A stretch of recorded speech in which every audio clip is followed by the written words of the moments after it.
ವೈದ್ಯಕೀಯ ವೃತ್ತಿ ಮತ್ತು ಆ ಜಯದೇವ ಸಂಸ್ಥೆ, ಜಯದೇವ ಅಂದಾಗ ಕಣ್ಮುಂದೆ ಬರೋದು ಜನಗಳಿಗೆ ಬರೋದೇ ನೀವು ಡಾಕ್ಟರ್ ಮಂಜುನಾಥ್. ಹೌದು.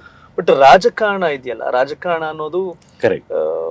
ರಾಮರಾಜ್ಯದ ರಾಜಕಾರಣ ಲೆಕ್ಕಾಚಾರ ಬೇರೆ, ಪ್ರಸ್ತುತ ರಾಜಕಾರಣ ಬೇರೆ. ಇವತ್ತಿನ ಈ ರಾಜಕಾರಣದ ವ್ಯವಸ್ಥೆಗೆ ಡಾಕ್ಟರ್ ಮಂಜುನಾಥ್ ಅವರು ಒಕ್ಕೊಳ್ಳೋದು ಅಷ್ಟೊಂದು ಸುಲಭವೇ ಅಂತ? ಅಲ್ಲ, ನೀವ್ ಹೇಳೋದು ನಿಜ. ಯಾಕೆಂದ್ರೆ ರಾಜಕಾರಣ ಅಂದ್ರೆ ಬೇರೆ ಬೇರೆ ತರ ವಿಚಾರಗಳು ಇರುತ್ತೆ.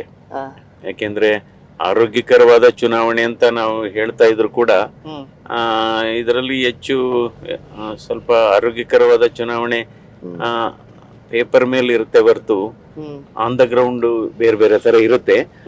ಬಟ್ ಆದ್ರೂ ಕೂಡ ನಮ್ಗೇನಾಗಿದೆ, ನಾನು JDS ಮತ್ತು BJP ಮೈತ್ರಿ ಅಭ್ಯರ್ಥಿಯಾಗಿ ನಿಂತಿದ್ದೇನೆ.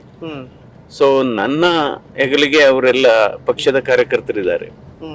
ಸೊ BJP ಮತ್ತು JDS ಪಕ್ಷ ನನ್ನ ಜೊತೆ ಇದೆ, ಕಾರ್ಯಕರ್ತರು ನನ್ನ ಜೊತೆ ಇದ್ದಾರೆ. ಸೊ ಹೀಗಾಗಿ ಅವರೆಲ್ಲ ಒಟ್ಟಾರೆ ಸೇರಿ ಚುನಾವಣೆ ಮಾಡ್ತಾ ಇದ್ದಾರೆ.